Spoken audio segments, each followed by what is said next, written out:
Le premier mot qui m'est venu en tête, c'est l'humanité, en fait. Tout le monde sait que les problèmes de santé mentale peuvent toucher n'importe qui dans la société. On sait que c'est relativement fréquent, une personne sur 5 au Québec environ.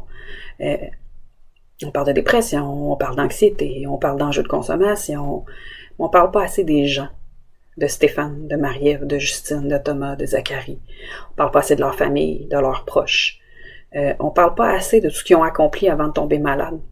On parle pas de tous ceux qui vont bien, qui vivent à côté de nous dans la société, de tous ceux qui sont nos collègues, nos amis, nos voisins, de tous ceux qui enseignent à nos enfants, de tous ceux qui travaillent dans les forces policières, dans le domaine sportif, en politique, dans le domaine de la santé.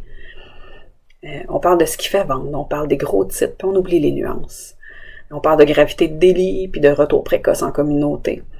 On parle pas du travail que les gens ont fait sur eux. On parle pas de leur deuil, de leur introspection.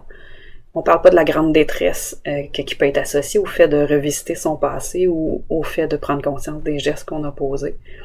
On parle pas assez du poids de retourner en communauté avec un diagnostic ou de la difficulté de retourner sur le marché du travail pour contribuer quand on a une étiquette comme Pinel.